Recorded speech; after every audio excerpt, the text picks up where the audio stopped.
want to share the tech stack that I use when I travel. The only thing missing from this is my work laptop, which is a Chromebook, which I've grown a little more accustomed to, but I prefer Mac. But anyways, we're just gonna go through these in the order that they're laid out here. I'm taking a trip here off continent, and this is my Garmin GPS watch, and the charger. The battery will last most of the trip, but I'm doing a lot of hiking and trekking in some pretty remote areas. I want to capture that on a topographic map so I can look at that when I get back. Just sort of a fun, entertaining thing to do, and perhaps make a video about it.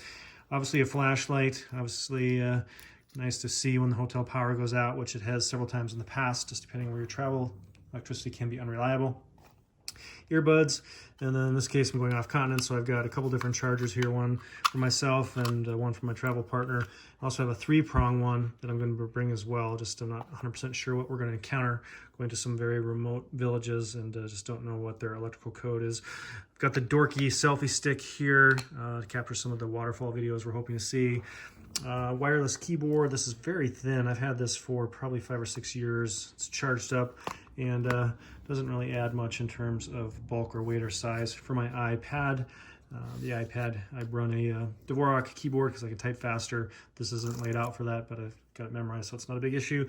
This isn't really a tech thing, but I love to climb, and I'm not going to do much climbing on this, so I want to maintain hand and grip strength while I travel.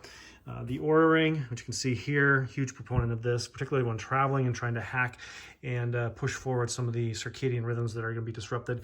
Traveling across 9 time zones on this trip, so it's going to be a bit of a stretch the first day or so, but the Oura Ring charger, this lasts probably 4 or 5 days, just depending on use, and I want to keep it up and running. Critical important here, portable battery. This is, I think, a Morphe device, thin, lightweight. I have a larger, clunkier one that can hold more charge, but this is more than adequate for the times that I'm going to use it. Just a lightweight, waterproof case. I've had that for probably about 10 years. Extra batteries. I'm probably not going to bring my flat Microsoft mouse with. I just don't anticipate needing to use it. I've got 2 phone chargers here. I've got a red phone and a green iPhone. I have 2 different carriers, which I find very beneficial when traveling, particularly in remote areas with limited cell coverage. So AT&T and Verizon are the current carriers that I utilize. An extra mag charger for, I'm going to bring my Mac for part of the trip. I've got some consulting that I need the Mac for, then I'm going to leave this before we get on the final leg of the flight. And go the rest of the way. This is just an Anchor charger I got. The new Mac charger for the new MacBook is awesome, but this works for PC, Mac, whatever. Very small and relatively lightweight. So USB-C to whatever charger you've got.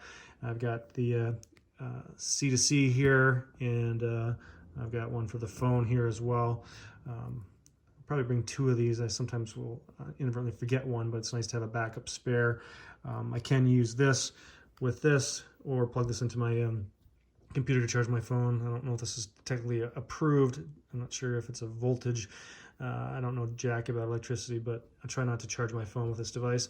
And then most importantly in my mind are the Bose cancellation noise headset. I got the older version, I think the Q35s, but these are much more comfortable and less clunky. So that is it. This is what I'm going to be taking on the trip here. Probably going to cover about 3,500 miles in the next couple weeks, and I look forward to sharing some of that with you in the future.